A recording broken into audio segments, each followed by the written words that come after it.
비가 오는 중에도 우리 수요 성경 말씀 강좌를 사모하고 주의 전에 함께 나오신 사랑하는 성도님들을 주님의 이름으로 환영하고 축복합니다. 우리 옆에 계신 분들에게 잘 오셨습니다. 그렇게 한번 인사하시죠.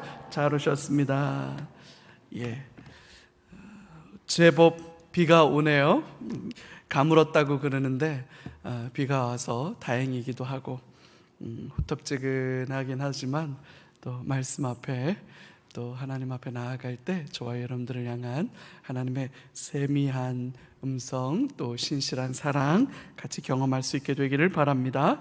이제 수요 성경 강좌 구약 과정의 거의 끝이 되고 있어요. 전반적으로 창세기에서부터 시작해서 쭉 달려와서 지난주에 우리가 열왕기 말씀을 통해서 이스라엘이 결국엔 망했다. 왜 이스라엘은 망할 수밖에 없었나? 이스라엘이 망할 수밖에 없었던 이유들, 그것들을 이렇게 상세하게 설명하는 내용들을 살펴보았고, 이제 맨 마지막까지 보면 북이스라엘은 722년경, 그러니까 BC, 예수님 오시기 전에 한 722년경에 아수르의 침략을 받고 3년 동안 사마리아 성이 이렇게 포위됩니다. 그러다가 결국 3년 만에 손들고 항복하죠. 그래서 사마리아 성은 그렇게 망하고 이제 북이스라엘은 역사 속에서 사라집니다.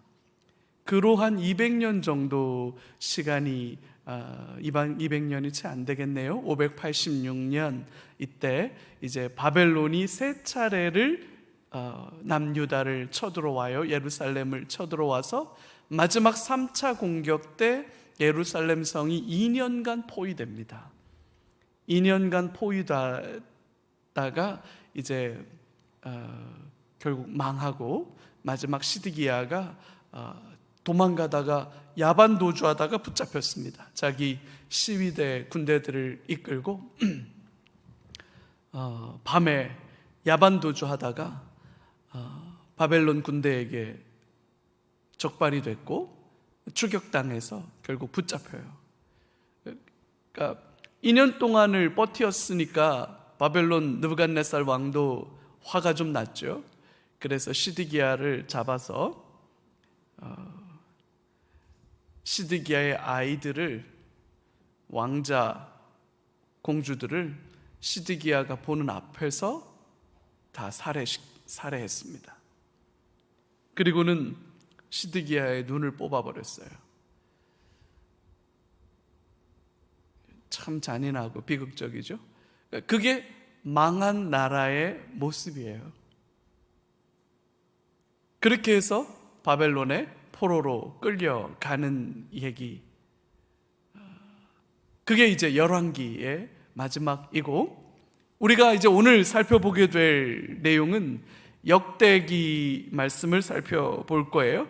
역대기, 역대상하, 마찬가지로 이스라엘의 역사를 다루고 있는데, 이 이스라엘의 역사를 다루고 있는 이 열왕기, 사무엘상하, 열왕기상하, 그리고 역대상하, 이게 다 이스라엘의 역사를 다루고 있는데, 사무엘부터 시작해서 열왕기상하까지는 쭉 이어지는 직선의 역사를 다루고 있죠. 그래서 사무엘 시작할 때 사사시대의 마지막, 그리고 이스라엘 왕정의 첫 왕인 사울, 그리고 두 번째 왕인 다윗, 그리고 다윗의 아들인 솔로몬, 그리고 솔로몬의 아들인 르호보암, 그때에 나라가 둘로 나뉘어져서 북쪽은 여로보암, 남쪽은 르호보암. 그래서 여로보암 왕조가 북쪽 왕조를 열고 르호보암으로 유다와 이 남쪽 왕조를 이어갑니다. 그래서 이제 열왕기 하로 오면 북쪽 이스라엘과 남유다 왕들을 하나씩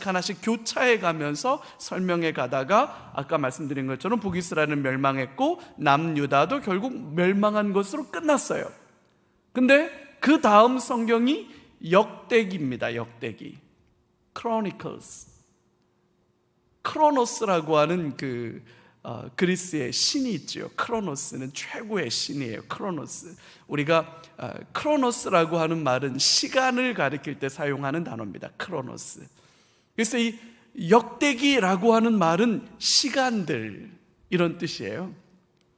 어떻게 흘러갔나라고 하는 역대상하를 기록하고 있는데, 이 역대기의 기록이 포로에서 돌아온 사람들이 기록하고 있는 내용으로 보여져요. 그래서 열왕기하고 역대기는 비슷한 역사적 사건들, 시간들을 기록하고 있지만 바라보는 관점, 이걸 전문적으로 사관이라고 그러죠. 사관. 어떤 역사관을 가지고 역사를 바라보느냐, 이게 굉장히 중요합니다. 역사 교육이 여러분들 진짜 중요한 겁니다. 이걸 어떻게 말을 해야 할까요? 역사 교육은 한 나라에서 역사 교육은 정말 중요한 거예요. 그게 그 나라의 아이덴티티를 형성하거든요. 어느 시각으로 역사를 보느냐, 그게 굉장히 중요한데, 열왕기와 역대기의 역사관이 조금 달라요. 열왕기는 말 그대로 왕들 중심으로 역사를 다루었다면, 역대기는 다른 관점에서 역사를 다루고 있습니다. 왜냐하면 기록되는 시점이 다른 것 같아요. 열왕기까지는 이스라엘이 망한 시점에 기록된 것 같고, 역대기 같은 경우는 포로에서 돌아온 이스라엘 백성들에게 이스라엘의 역사에 대한 새로운 설명과 관점을 제공해 주려고 하는데, 오늘 우리가 보게 되는 게 다 포로에서 돌아오고 난 뒤의 사건을 다루고 있는 성경의 기록들을 같이 볼 겁니다. 그래서 역대기, 이스라엘의 앞의 역사를 다시 한번 보자. 그래서 앞의 역사를 다루고 있는 게 역대기, 지금 현재 진행되고 있는 역사를 다루고 있는 게 에스라, 느헤미야. 포로에서 돌아온 사람들. 근데 요 시기에 포로에서 돌아오지 않고 그 바벨론 지역에, 페르시아 제국에 남아있는 사람들은 또 어떻게 살았느냐, 그 남아있던 사람들의 이야기가 에스더서입니다. 그래서 요 세 가지를 같이 한번 살펴볼 텐데, 제가 먼저 요 얘기를 드리면서 시작하면 좋을 것 같아요. 트라우마라는 말 쓰죠. 트라우마. 이거 조금 더 전문적인 그 용어로 쓰면 외상 후 스트레스 증후군, 이렇게 돼요.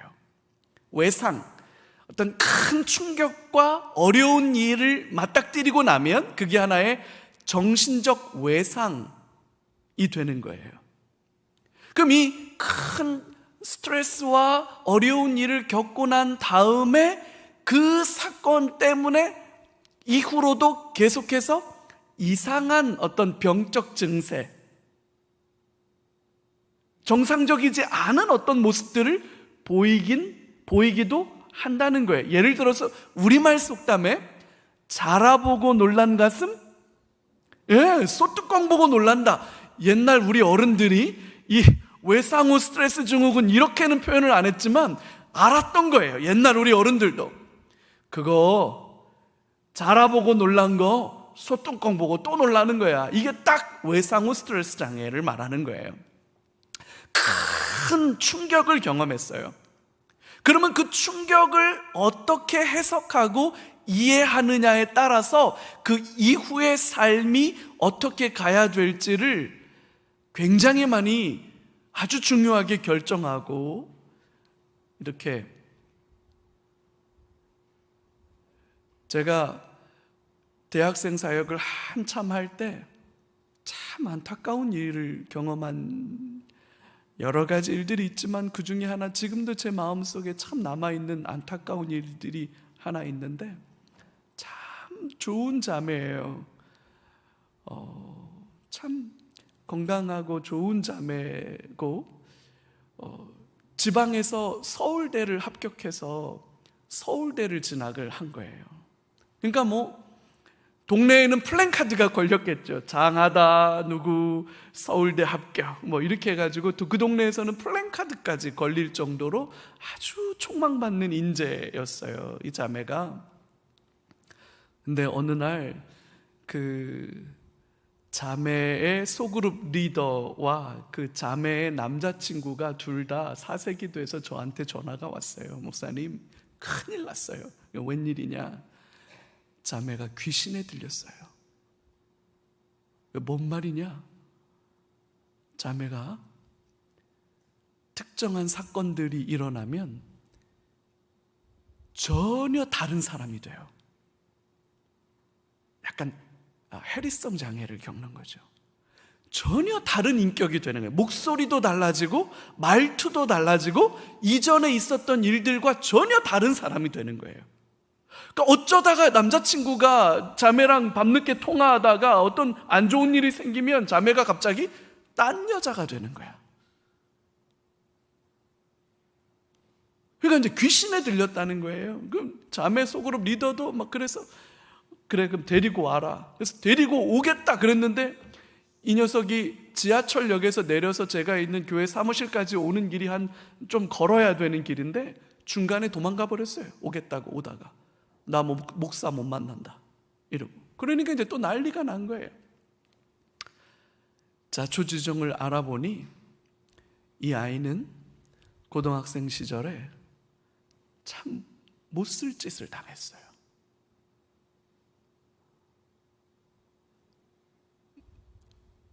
자매로서 참 견디기 어려울 그런 충격적인 사건을 맞닥뜨렸는데 이 아이가 너무 공부를 잘하는 아이고 장래가 촉망되던 아이다 보니까 학교와 부모가 다 그걸 덮어버렸어요. 시끄러. 아무것도 아니야. 넌 공부해. 무슨 소리야? 너 지금 이거 놓치면 안 돼.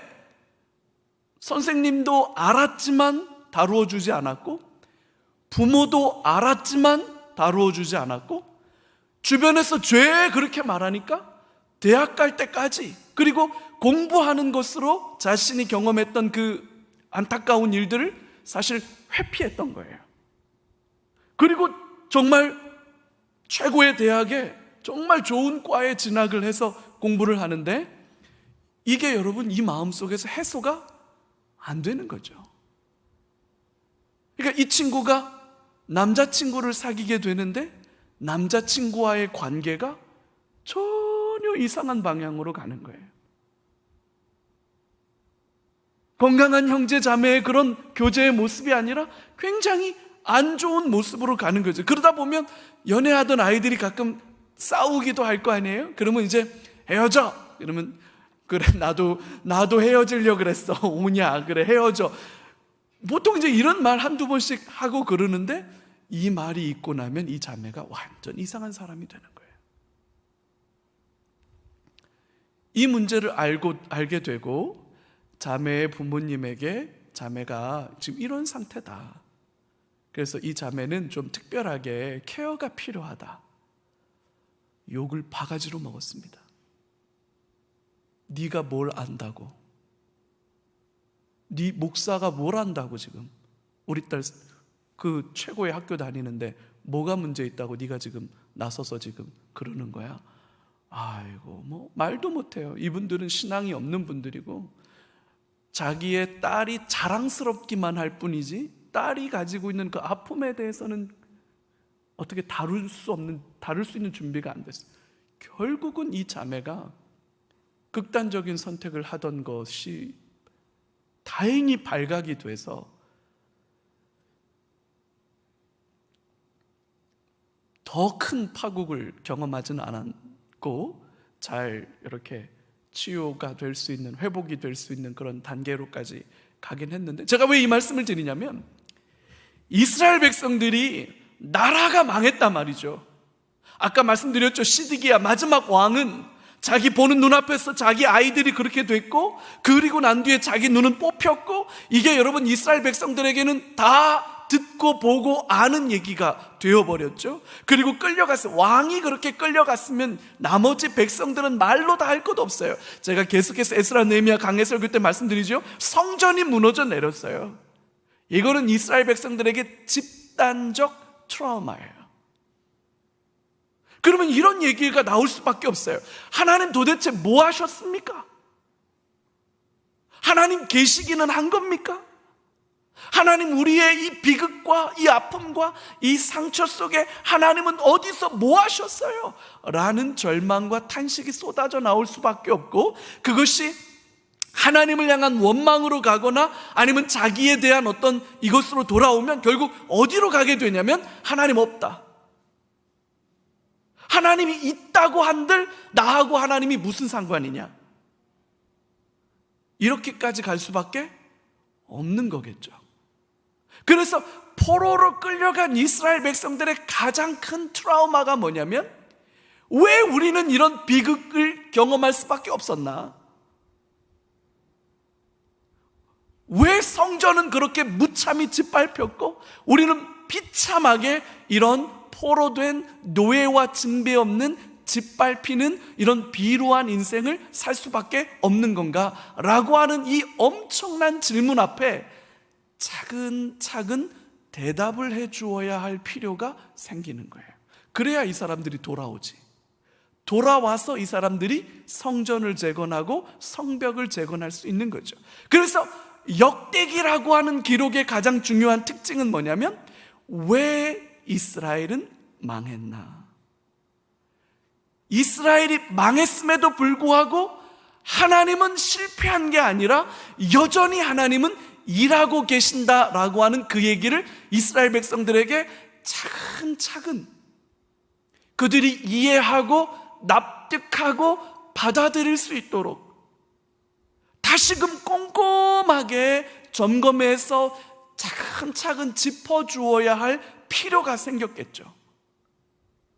그게 바로 역대기예요.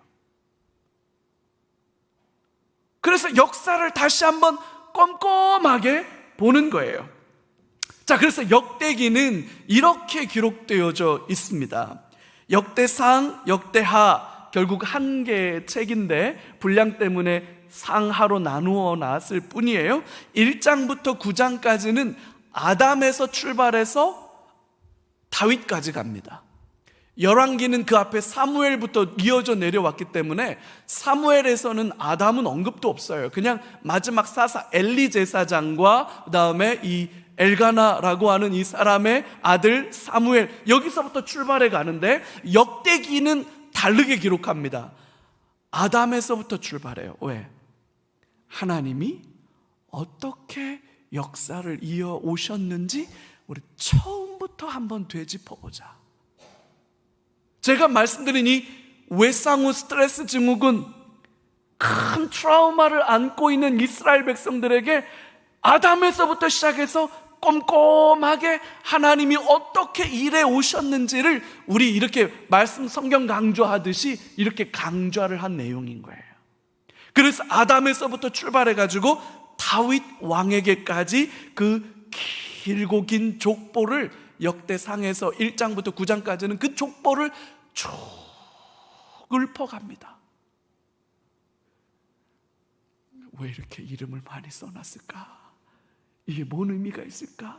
오늘날 우리에게는 그게 지루하고 장황한 명단이지만 이 역대기 기록에서는 너무나도 중요한 명단입니다.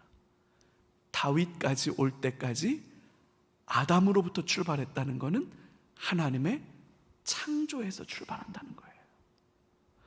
우주와 역사의 주인으로부터 출발한다는 얘기를 하는 거예요.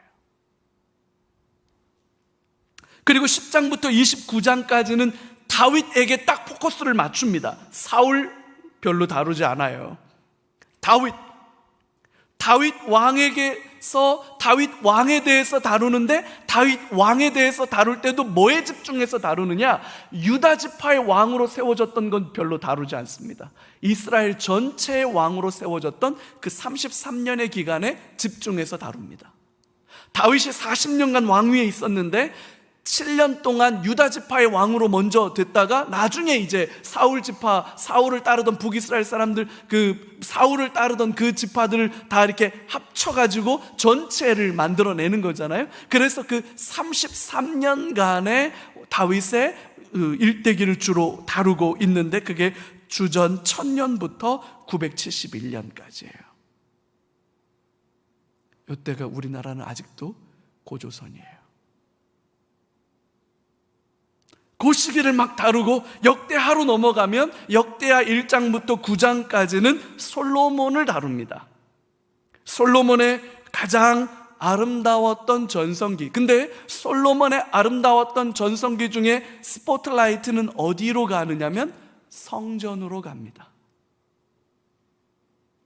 하나님이 이 성전을 짓기 위해서 어떻게 다윗을 통해서 준비했는지, 얼마나 많은 화려하고 아름다운 장식들과 또 그 정교함과 또 그 엄청난 토목공사를 하기 위해서 얼마나 풍부함들이 들어갔는지에 대해서 그 성전의 영광과 아름다움을 자세하게 묘사합니다. 왜 자세하게 묘사할까요? 지금은 그 성전이 없으니까. 사라져 없거든. 그러니까 아주 상세하게 설명해 주고 있어요. 그 무너져 내렸던 성전을.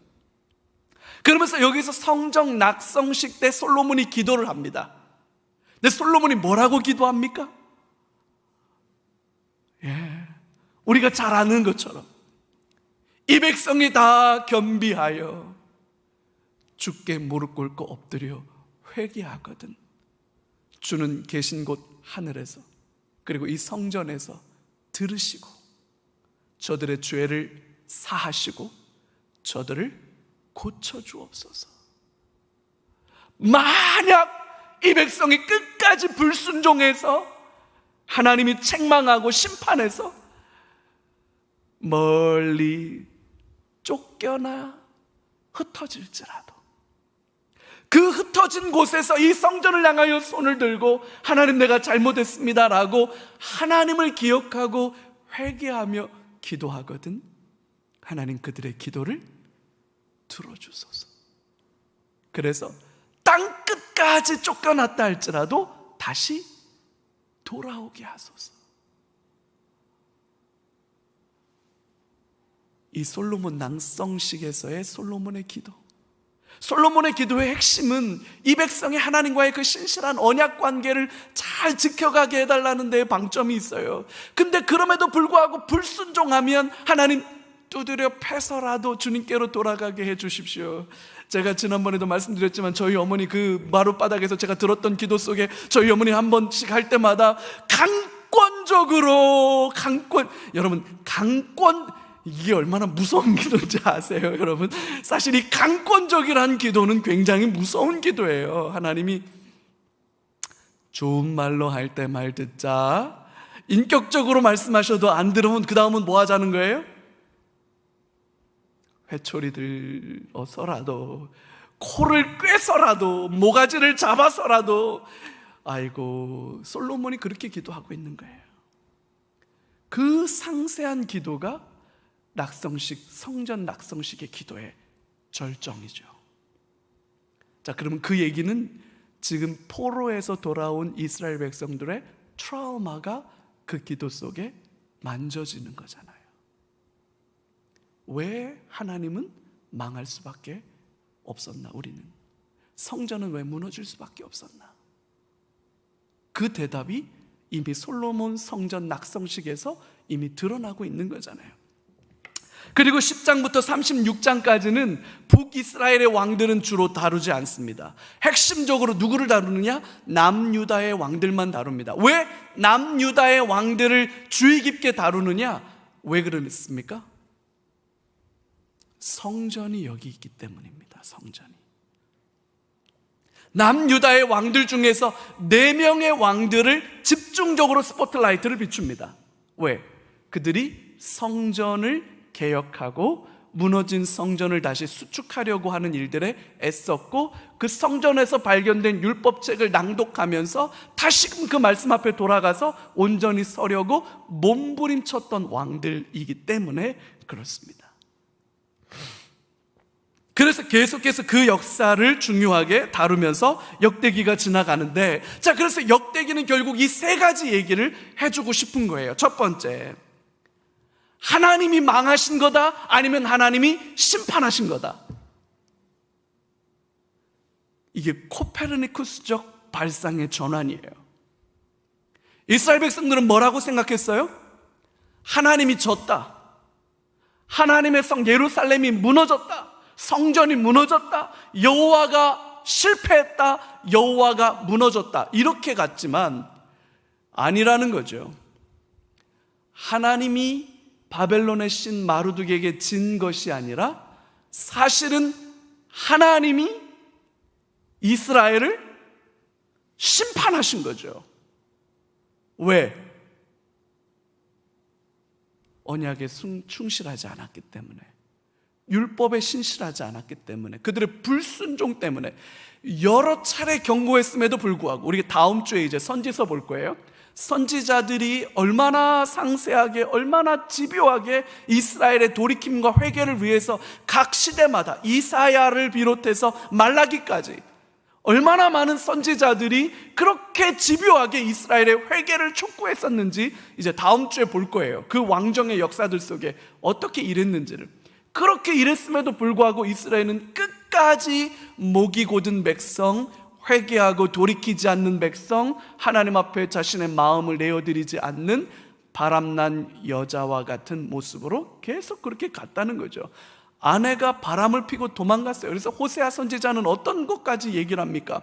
고멜이라고 하는 창녀를 데려다가 결혼해요. 근데 이 여자가 바람을 얼마나 자꾸만 피는지 툭하면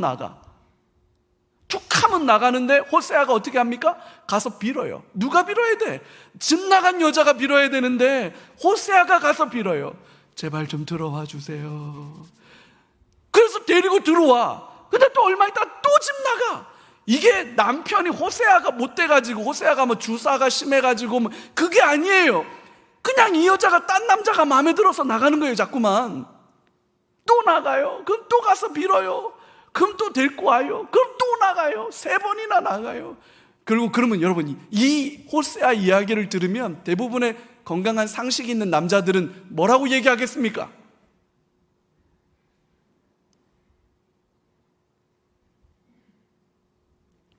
참고 살아, 이렇게 하겠습니까? 갈라서 아이고 그냥 아이고 야 여자가 없냐 아이고. 여러분, 만약에 제 아들이 그렇게 결혼 생활한다면 여러분 저라도 가만히 있겠습니까? 결국 무슨 얘기예요? 이스라엘은 쫓겨날 수밖에 없었다. 안 죽은 게 다행이다. 결국 그런 얘기 드린 거잖아요. 결국 하나님이 심판하신 거지. 근데 하나님은 이 심판 속에 이사야를 통해서도 그렇고 이 계속해서 얘기가 뭐냐면, 하나님은 심판하시는데 완벽하게 다 끝장내신다? 아니면 남은 자, 그루터기를 남겨놓으신다. 보통 길게 말하는 게 정답이에요. 결국 하나님은 뭐 하신다는 거예요? 남겨놓으신다는 거예요. 그래도 여전히 심판하고, 그래도 여전히 쫓아내시고 두드러 패지만 그 본심은 뭐다? 돌이켜 회개해라. 결국 끝까지 불순종하는 이스라엘, 그러나 여전히 신실하신 하나님, 이걸 보여주고 있는 거예요. 그래서 언약에 신실하신 하나님, 우리가 왜 돌아가야 합니까? 그 신실하신 하나님께로 돌아가야 한다. 왜 우리가 성전을 다시 지어야 합니까? 하나님의 그 신실하심 때문이다. 우리는 왜 성벽을 재건해야 되는 겁니까? 그 하나님의 신실한 언약을 지켜가시는 하나님의 신실하심 때문이다. 그렇게 말하는 거예요. 두 번째는 성전과 성전에서 드려지는 예배. 결국 성전이 뭡니까? 하나님의 임재죠. 하나님이 이스라엘 중에 거하신다. 여러분, 거꾸로 맨 끝으로 거슬러 올라가면 이게 바로 에덴 동산이죠. 창조하신 하나님이 에덴 동산을 만들어 놓고 에덴 동산에 아담과 하와를 두시고 아담과 하와가 하나님과 그곳에서 함께 거하며 하나님을 누리고 하나님을 즐거워하고 영원토록 하나님을 행복하게 경험하게 되는 것, 그게 에덴 동산이죠. 그게 바로 성전이에요. 성전은 하나님이 완성해 가시려고 하는 구원의 가장 궁극적 지점이 어떤 건지를 보여주는 거예요.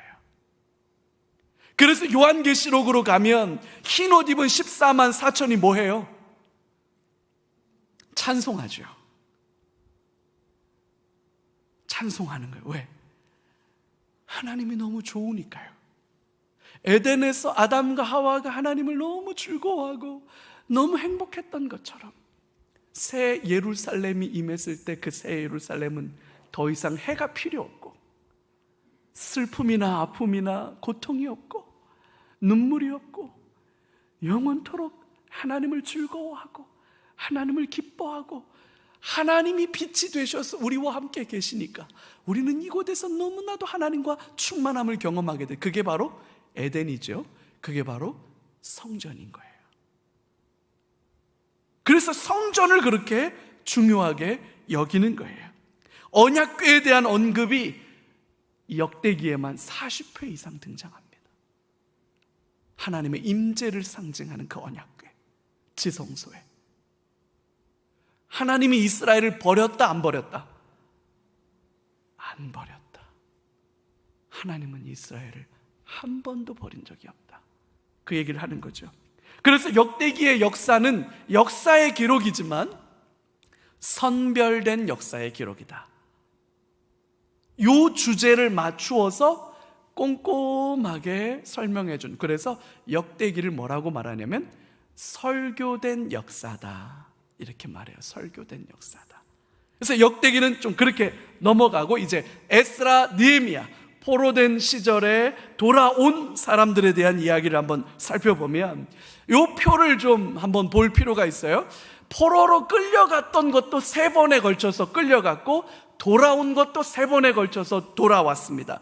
1차로 포로로 끌려간 건 주전 606년, 이때 다니엘을 비롯해서 여호야김이 바벨론의 포로로 끌려가요.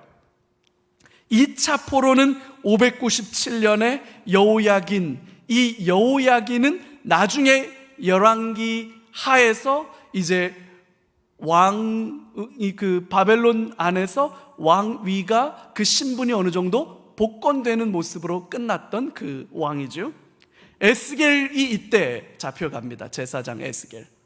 그리고 3차 포로가 이제 완전히 망하고 난 뒤에, 그러니까 3번 침략당하는데 3번 다 예루살렘이 부분적으로 함락되고 부분적으로 침략당하는데 그때마다 다 이렇게 끌려가게 됐던 거예요. 마지막 586년은 최종적으로 예루살렘이 멸망한 시점, 시드기야가 이제 붙잡혀 가서 3번에 걸쳐서 끌려가는데 공교롭게도 예루살렘으로 다시 돌아올 때도 3번에 걸쳐서 돌아옵니다. 1차 귀환은 536년에 고레스 왕 때 스룹바벨, 세스바살이라고 하는 인물과 동일 인물이 아닐까, 아니면 뭐 다른 사람일 수도 있는데 이 스룹바벨은 다윗 왕가의 후손입니다. 총독으로 부임해요. 총독으로. 그래서 이 스룹바벨이 총독으로 부임하면서 1차 포로 귀환이 일어납니다. 그리고 에스라가 아닥사스다 왕 때 에스라가 또 사람들을 이끌고 약 40일을 걸어서 귀환합니다. 3번째는 느헤미야 때, 느헤미야가 총독으로 부임하면서 느헤미야와 함께 귀국한 사람들이 있습니다. 이렇게 3차례에 걸쳐서 사람들이 귀국합니다.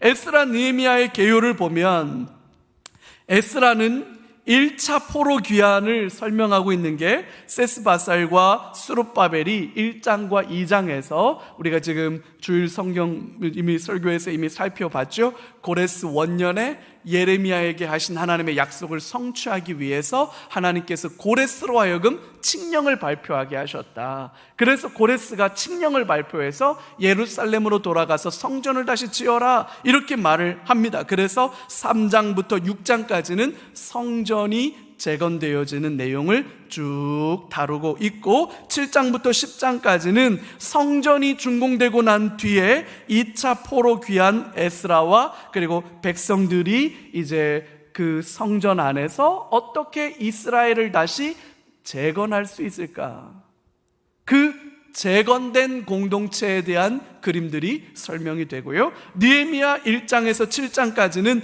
이제 느헤미야가 돌아와서 성벽을 재건합니다. 성전은 재건되어져 있었으나 예루살렘 성벽이 아직은 그대로 무너진 채로 있었기 때문에 느헤미야가 와서 성벽을 재건해요. 그러면 예루살렘이 이제 이전 모습으로 회복된 거죠. 성전도 지어졌고 성벽도 만들어졌으니까. 그래서 성벽이 재건되어지는 장면이 3장부터 7장까지 쭉 기록되어져 있고, 이제 성전도 재건됐고 성벽도 재건됐으므로 하나님의 언약 백성 공동체가 다시 재건된 거예요. Rebuilding. 다시 만들어진 거예요.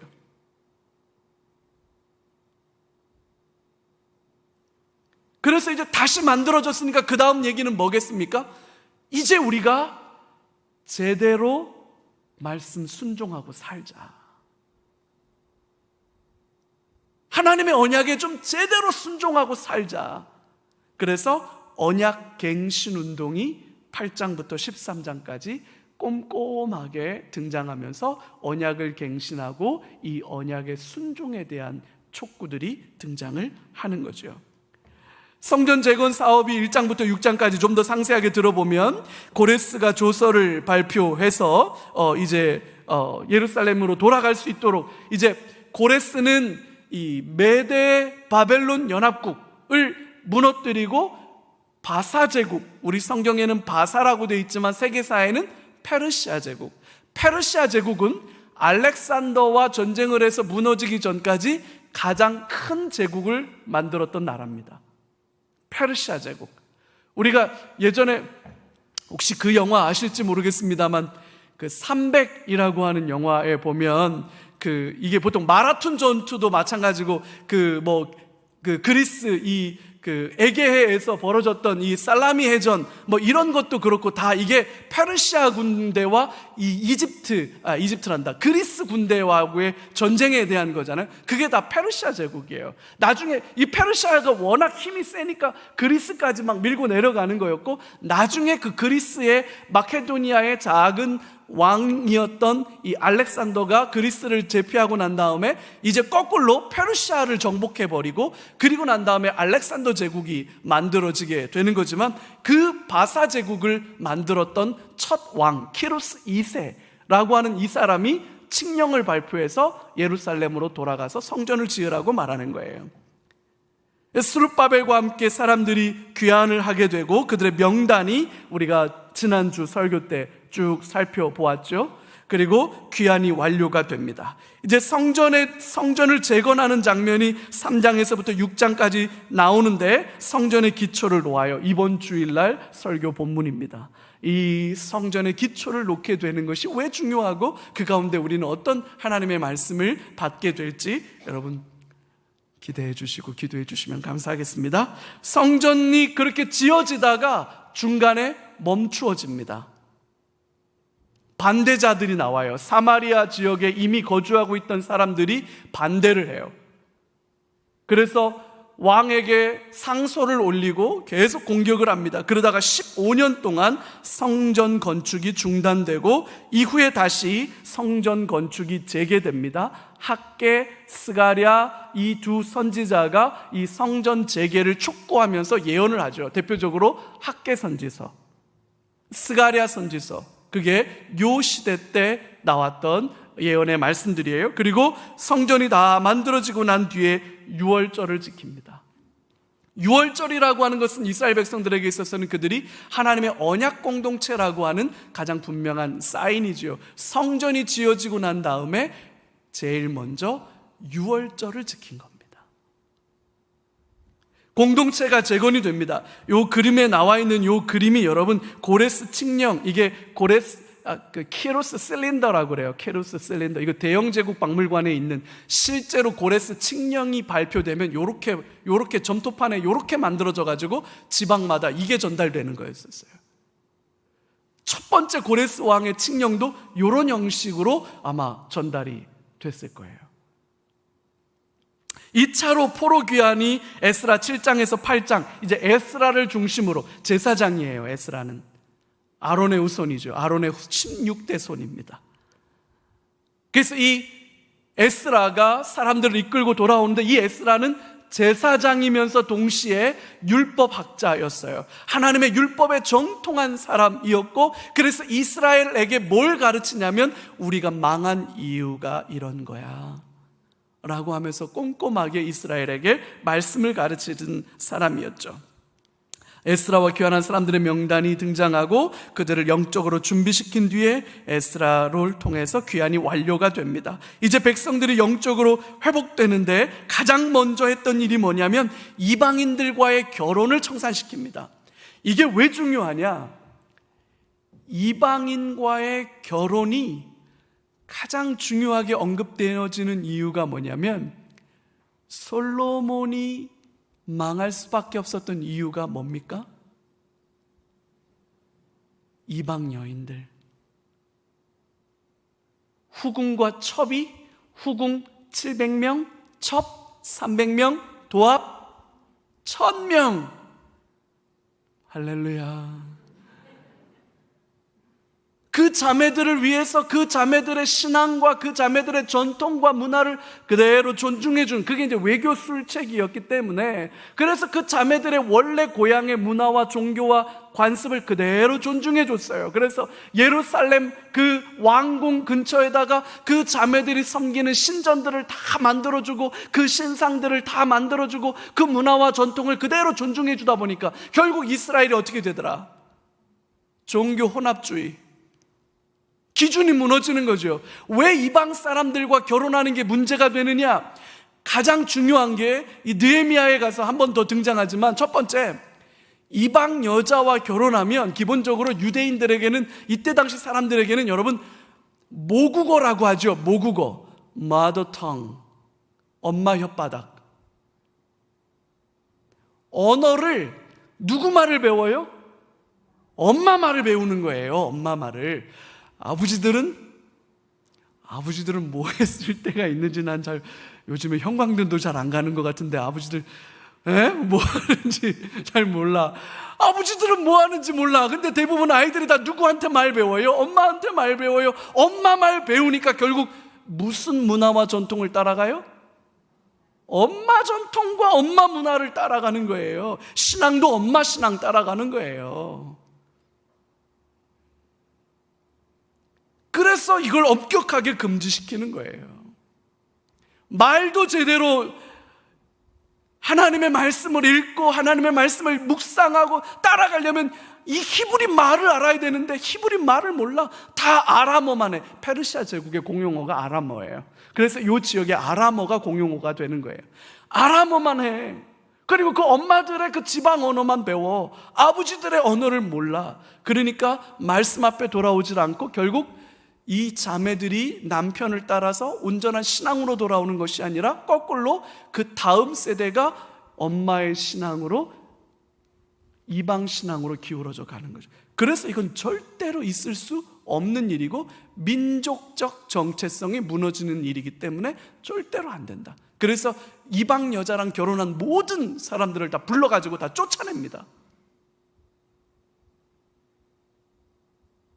혼쭐을 내서 쫓아내요. 에스라의 회개 기도가 드려지고 영적으로 회복되어지는 장면들이 등장하면서 성전이 완공된 뒤에 성전 백성다운 삶을 촉구합니다. 그러면서 이제 느헤미야로 넘어가면 성벽이 이제 재건돼, 성전은 재건됐어요. 그래서 이걸 스룹바벨 성전이라고 하는데, 상식적으로 성전은 크게 3개가 있습니다. 첫 번째 성전은 누구 성전? 솔로몬 성전. 두 번째 성전은 지금 이 성전, 스룹바벨 성전. 근데 이 스룹바벨 성전도 BC 63년에 폼페이오스가 공격하면서 로마에 의해서 이게 다 무너져 내려버리고 그 다음부터 다 이렇게 어려워져요. 그 다음에 이제 누가 세 번째 성전을 재건합니까? 헤롯. 그래서 예수님 당시의 성전은 헤롯 성전이에요. 헤롯 성전.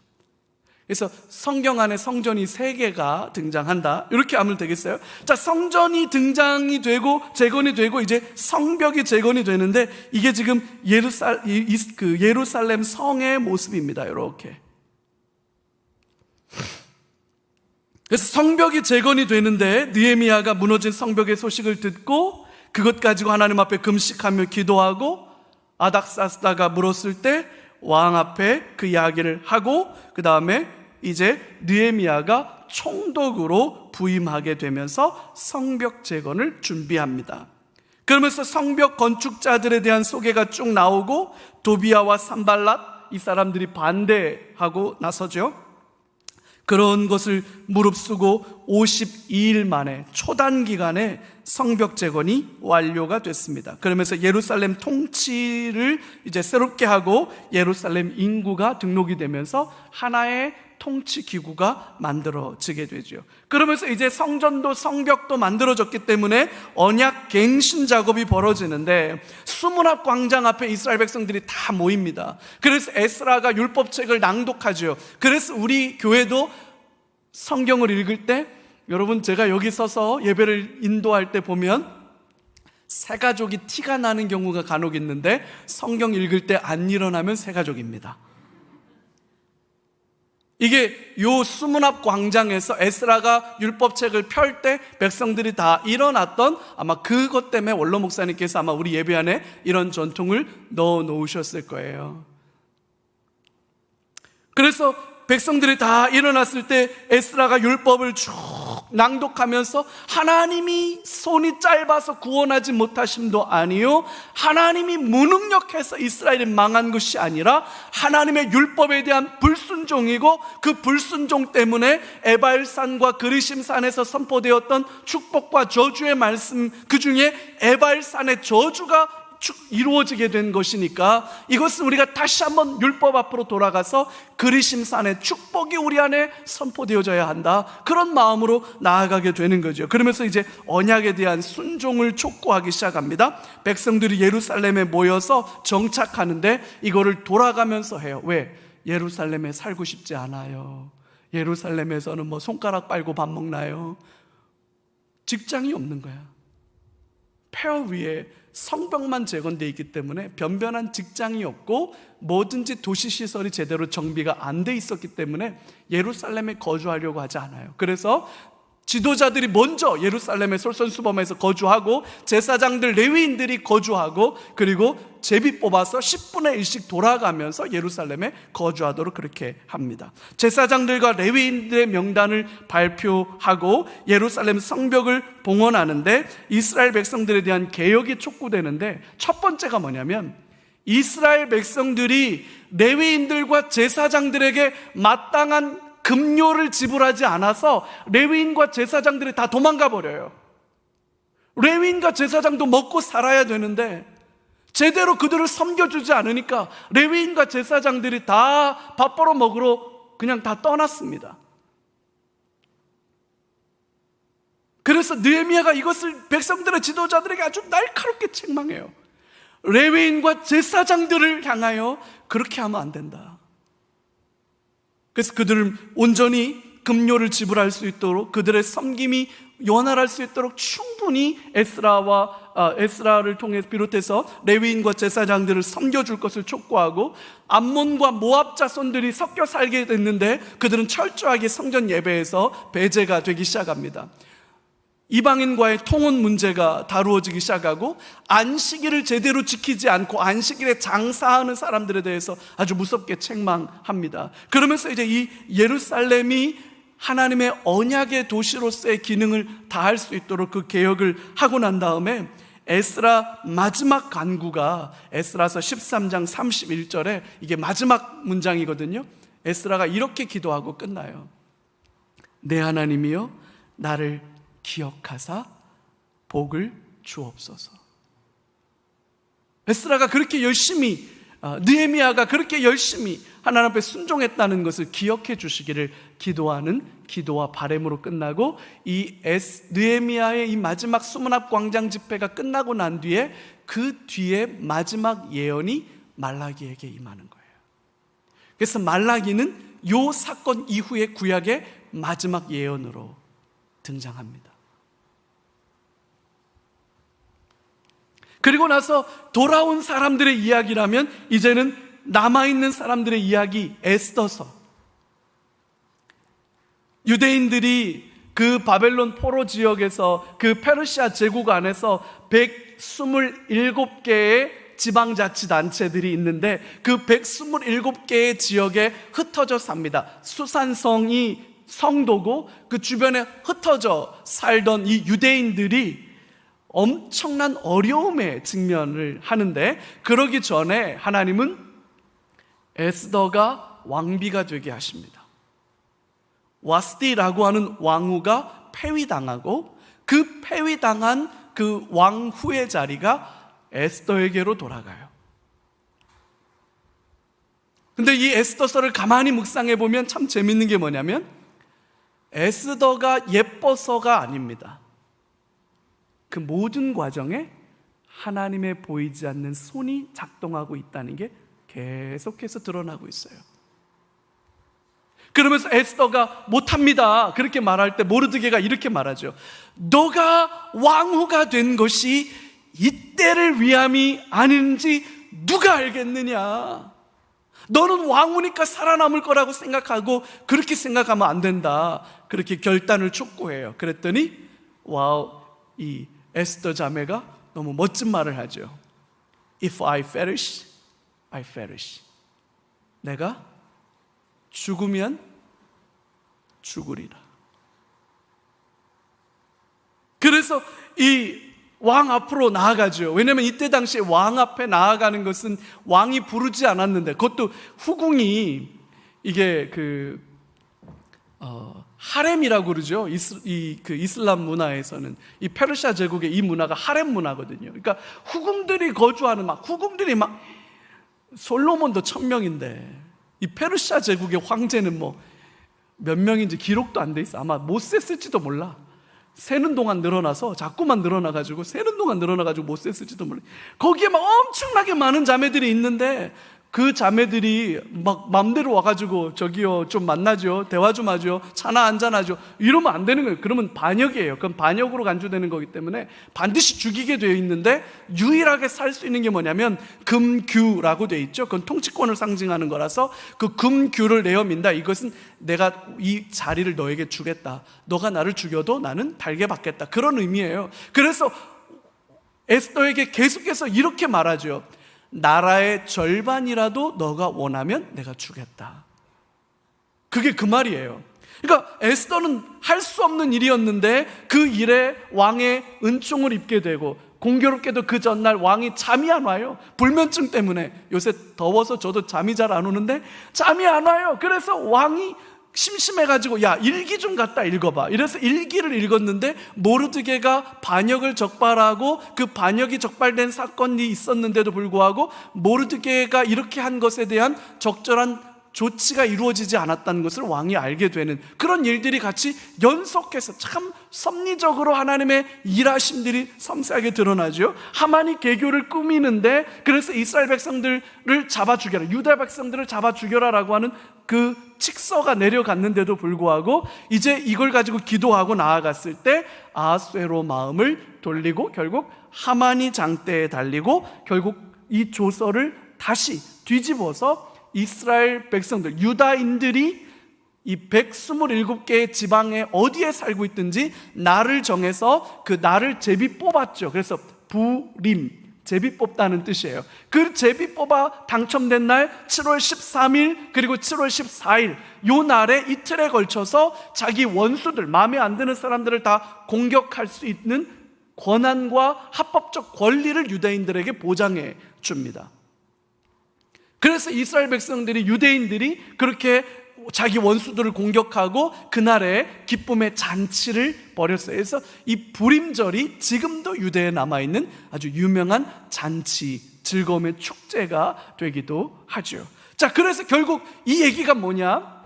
돌아간 자들은 성전과 성벽을 재건해서 그 트라우마를 딛고 다시 하나님의 언약 백성으로 살아갈 수 있도록 그들이 차근차근 하나님의 언약과 하나님의 율법의 말씀 앞에 돌아갈 수 있도록 그들을 일깨우고 그들을 단돌이 했어요. 그게 에스라와 느헤미야가 한 일이에요. 돌아가지 않고 여기 남아있는 유대인들도 하나님 버리셨다, 아니면 여전히 그들을 지키고 보호하신다. 지키고 보호하신다는 얘기가 에스더서예요. 그게 불임절이에요. 결국 하나님의 신실하심은 변했다, 변하지 않았다. 사랑이 어떻게 변하니? 사랑은 움직이는 거야. 아니에요. 결국 이 포로에서 돌아온 이스라엘 백성들에게 가장 확실한 약속의 말씀이 뭐예요? 하나님의 사랑은 변했다, 변하지 않았다. 1.1핵도 변하지 않았다. 여전히 신실하시고 여전히 우리를 붙드시고 여전히 우리를 지키신다. 관건이 누구에게 있다? 우리에게 있다. 그러므로 이제부터라도 우리는 하나님께 어떠하자? 신실하자. 이제부터라도 말씀에 충성되자. 이제부터라도 좀 제발 좀 제대로 좀 하자. 그래서 이 페리시즘, 바리새인이 여기서 나오는 거다, 이렇게 봐요. 포로에서 돌아와서 이 하나님의 율법 앞에 충성되게 철저하게 이대로 살아가자 라고 몸부림치는 사람들이 생겨났다. 그래서 이들은 느헤미야, 에스라의 후예다, 이렇게 자처하는 거예요. 그래서 그들이 이렇게 쭉 이어져 가지만 결론적으로는 그러하더라, 그러하지 못하더라. 예, 사람의 결단과 다짐은 온전하지 못하더라. 말라기의 마지막 예언이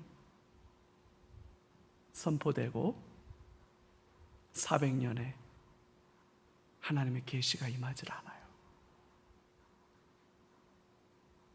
선지자들이 일어나질 못합니다. 그러다가 something happened. 어느 날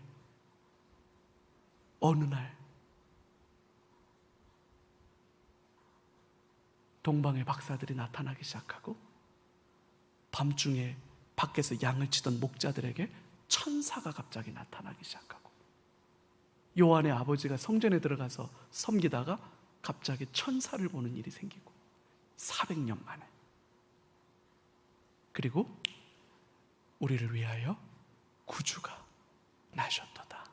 이렇게 되는 거예요. 자, 그거는 이제 2학기 때 볼 거고, 다음 주에는 그래서 우리가 선지서들을 쭉 해서 대선지서, 이사야, 예레미야, 에스겔, 다니엘, 우리 애가까지 이렇게 살펴보고, 소선지서 살펴보고, 그래서 우리가 이제 구약을 다음 주에 선지서를 바라보고, 그 다음 주에는 구약 전체를 리뷰해서 이제 우리가 상반기에 구약 성경 강좌를 마무리하도록 그렇게 하겠습니다. 자, 계속해서 여러분 우리 에스라, 느헤미야, 에스더는 읽어 주셔야 되죠. 그죠? 꼼꼼하게 읽어 주시고, 다음 주에 오실 때는 그러면 선지서를 이사야, 예레미야 다 읽어 오시면 제일 좋습니다. 아시겠죠? 자, 우리 하나님의 은혜 가운데 그렇게 달려갈 수 있도록 그렇게 한번 기도하고 우리 말씀 붙들고, 하나님, 우리가 하나님 앞에 신실하게 하여 주옵소서. 우리가 하나님 앞에 신실하게 하여 주옵소서. 우리를 붙들어 주옵소서. 주의 말씀대로 살아가게 하시고 주의 말씀이 흥왕하여 힘있게 일어나게 하여 주옵소서. 우리 수원 3일교회는 말씀이 역사하는 교회가 되게 하여 주옵소서. 진리가 역사하는 교회가 되게 하여 주옵소서. 살아계신 하나님의 말씀이 이끌어가는 교회가 되게 하여 주옵소서. 우리 그렇게 같이 합심해서 기도하고 주님만은 저는 기도로 마치겠습니다.